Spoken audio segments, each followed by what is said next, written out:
Summer 1940. The skies above Britain were about to witness a battle that would decide the fate of a nation. Are you ready to enter the skies of history? If you enjoy exploring history like this, don't forget to hit subscribe and join us for more stories. The sky over Britain, summer 1940. A lone pilot scans the horizon, his breath catching in his throat. Below, a nation holds its breath. The fate of the free world hangs by a thread, suspended in the blue expanse between the English Channel and the clouds. What happens next will define history. In the summer of 1940, most of Europe had fallen under the shadow of Nazi Germany. France had surrendered, and the British Expeditionary Force had been miraculously evacuated from the beaches of Dunkirk. Britain now stood alone, an island fortress bracing for invasion. Before any ships could cross the Channel, Germany needed to achieve one critical objective: air superiority. The stage was set for a battle unlike any other, fought not on land or sea but in the skies. Hitler's plan was codenamed Operation Sea Lion, the ambitious and ultimately fateful amphibious invasion of Great Britain. But for German boots to touch British soil, the Royal Air Force, the RAF, had to be neutralized. The Luftwaffe, Germany's powerful air force, was tasked with crushing the RAF's airfields, destroying its planes on the ground, and shattering its command structure. Hermann Göring, the head of the Luftwaffe, confidently promised a swift victory. He believed British resistance would crumble within weeks, if not days. On paper, the odds seemed stacked against Britain. The Luftwaffe boasted nearly 2,600 aircraft, including the formidable Messerschmitt Bf-109 fighters and swarms of bombers like the Heinkel He-111 and Junkers Ju-87, the infamous Stuka dive bomber. Against this aerial armada, the RAF's fighter command could muster around 1,200 aircraft. But the British had a few aces up their sleeve: the Supermarine Spitfire and the Hawker Hurricane. These two aircraft would become legends. The Spitfire, with its sleek elliptical wings and powerful Rolls-Royce Merlin engine, was an exceptional high-altitude fighter, a perfect match for the German Bf-109. The Hurricane, though slightly slower, was a rugged and stable gun platform, responsible for shooting down more enemy aircraft during the battle than all other defenses combined. Fun fact: early Spitfire models were so precisely engineered that when they fired their machine guns at high altitudes, the gun bay hatches could be ripped off by the change in air pressure. Pilots had to tape them shut before missions. But Britain's most significant advantage wasn't just its planes. It was a revolutionary piece of technology: radar. The Chain Home system, a series of coastal radar stations, could detect incoming German raids from over 100 miles away. This gave the RAF precious time to scramble its fighters, directing them to the exact location, altitude, and size of the enemy formations. It was an invisible shield that turned the tide, allowing the outnumbered RAF to be exactly where they needed to be, time and time again. The battle began in earnest in July 1940, with the Luftwaffe initially targeting coastal shipping and ports to test British defenses. By August, the focus shifted inland. This was the Adlerangriff, or Eagle attack. Wave after wave of German bombers, escorted by fighters, pounded RAF airfields and radar stations in the south of England. The pressure was immense. Airfields were cratered, hangars burned, and pilots flew multiple sorties a day, pushed to the absolute limits of their endurance.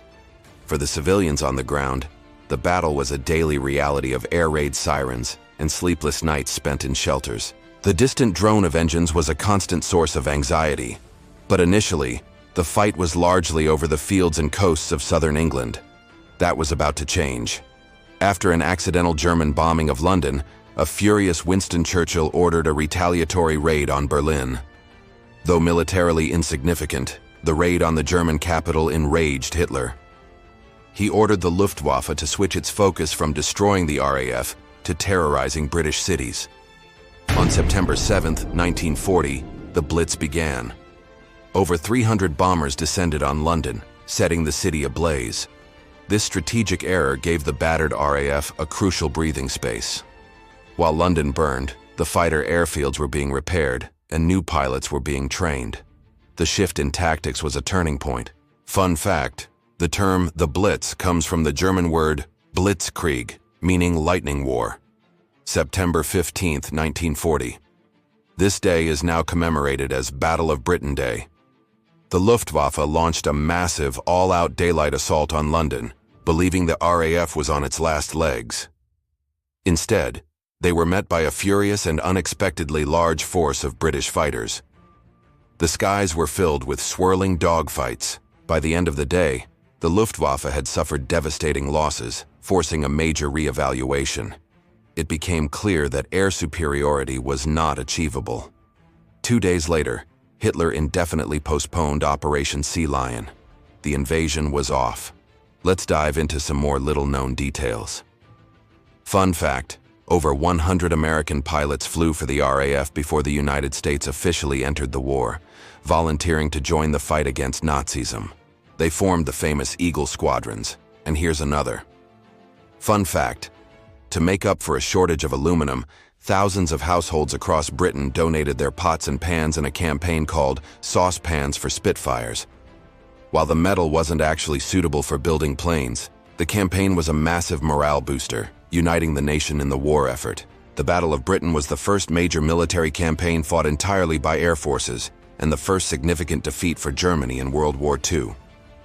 It proved that the Nazi war machine was not invincible. In the famous words of Winston Churchill, "Never in the field of human conflict was so much owed by so many to so few." The victory ensured that Britain remained a bastion of freedom, a base from which the Allies could eventually launch the liberation of Europe. The pilots of Fighter Command, young men from Britain, the Commonwealth, and occupied nations, had saved their country. But let's reflect for a moment. What if Britain had fallen? What if the Luftwaffe had succeeded? Without Britain as an unsinkable aircraft carrier, the D-Day landings in Normandy would have been impossible. The United States would have lost its most vital European ally and staging ground. The war would have dragged on for years longer, with an outcome that is terrifying to contemplate. The world we know today was forged in those skies. The Battle of Britain was a defensive victory, but it fundamentally altered the course of the war and the destiny of the world. It was a story of courage, innovation, and sacrifice against overwhelming odds. But it also raises another critical question. While Britain survived the summer of 1940, the war was far from over. What was Germany's next move after failing to conquer the skies of Great Britain? Thank you for watching. If you enjoyed this journey through history, make sure to subscribe, hit the like button, and turn on notifications for more incredible stories from the past.